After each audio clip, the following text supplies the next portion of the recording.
Babae ako, hindi babae lang. Hindi lamang isang dekorasyon sa mundo. Ako ay may boses, may pangarap, may saysay. Taglay ang tapang at giting na walang kapantay. Babae ako, hindi babae lang. Ang aking pagkababae ay isang karangalan. Naglalakbay sa mga landas ng tagumpay. Sa bawat takbang, nagpapakita ng lakas at tibay. Babae ako, hindi babae lang. Ang aking ganda ay hindi lamang sa pisikal, kundi nasa kalooban sa pagkatao at pagmamahal. Ito ang tunay na nagbibigay ng ilaw. Babae ako, hindi babae lang.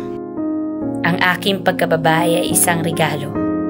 Taglay ang kapangyarihan ng pagmamahal. Nagbibigay buhay at nagpapalakas ng lahat. Babae ako, hindi babae lang. Ang aking mga pangarap ay walang hangganan. Naglalayag sa mga mundo ng mga posibilidad. Nagpapalawak ng aking kakayahan. Babae ako, hindi babae lang. Ang aking pagkababae, nagpapahayag ng tapang, ganda at talino. Babae ako, at ako ay may dangal at halaga. Babae ako, hindi babae lang. Tinataglay ang lakas na walang kapantay. Ang bawat kilos at salita ay may saysay. Ako ay isang babae na hindi basta-basta.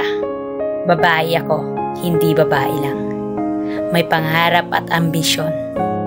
Hindi lamang sa kusina o sa pag-aalaga ng tahanan.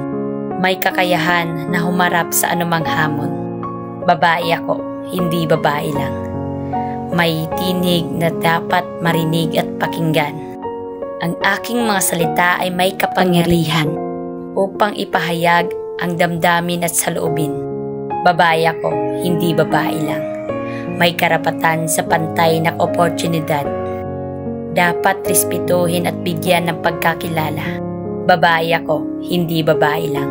Ang aking pagkababae ay hindi limitasyon. Ito isang regalo at biyaya na dapat ipagmalaki at ipaglaban. Babae ako, hindi babae lang. Kasama sa paghubog ng mundo, ang aking galing, talino at pagmamahal, nagbibigay liwanag sa bawat sulok ng daigdig. Babae ako, hindi babae lang. Isang lakas na walang katapusan, patuloy na lumalaban at nagmamahal. Babae ako at ito ang aking tatak. Babae ako, hindi babae lang.